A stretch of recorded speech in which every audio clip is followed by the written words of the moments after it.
everybody, this is Jonathan, and the two software I'll be showing guys how to use is going to be called 3D Cub and CalcRocc.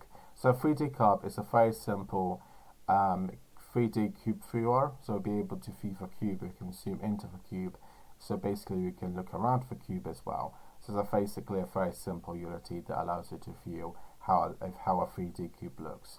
We've also got CalcRocc, which is a simple calculator.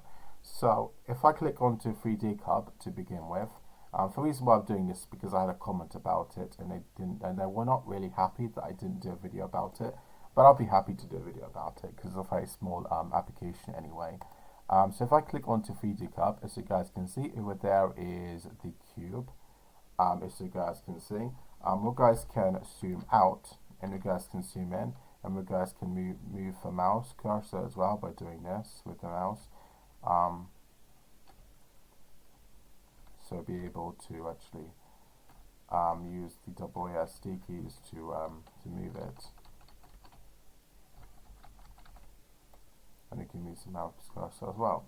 So yeah, as I was saying, that this is a very simple 3D cube viewer which allows you to interact with it by using the mouse as well as using the ASDW keys on the keyboard. Okay, I'm going to close out of it. It's a very nice application. But now I'm going to click on to go up, and now I'm going to click on to CalcRocc, so that way I can do a video about the calculator, which I haven't done in the last video. So now you guys can click onto CalcRocc, and now you guys can click onto calcrocc.elf, and now as you guys can see, this is the calculator. So I'll be able to do like 3 times by 3, and that should give you an answer, which is 9. If I do clear, is that clear or is it decimal point? How do I clear it? Do I have to click over there? Okay, that's how we'll clear it. We have to click over there and then click onto the backspace button on the keyboard. So now I can do 12 divided by 3, and that should give you an answer of being 4.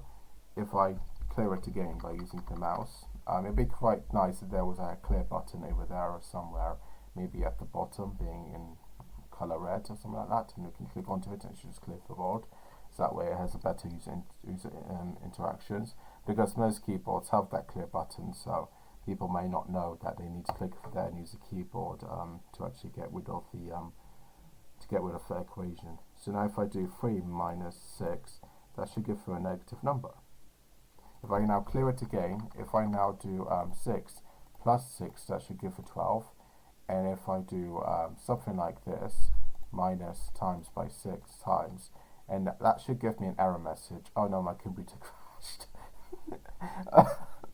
Okay, so it seems like it really did crash.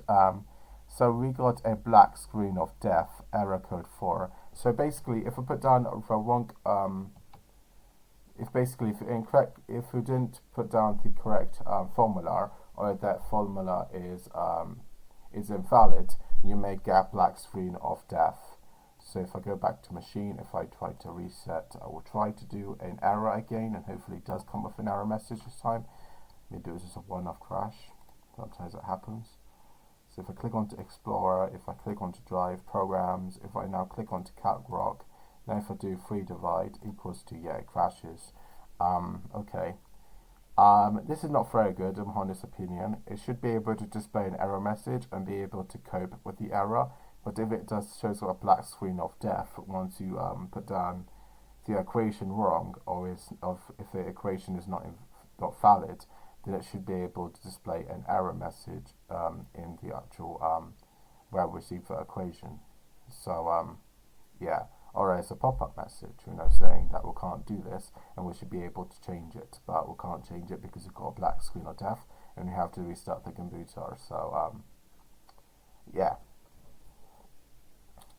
Interact detection 14, count 1, stack trace, add void, inter, common, handler C, interrupt frames, info interrupts, C++, at line 7353, register dump, error code 4.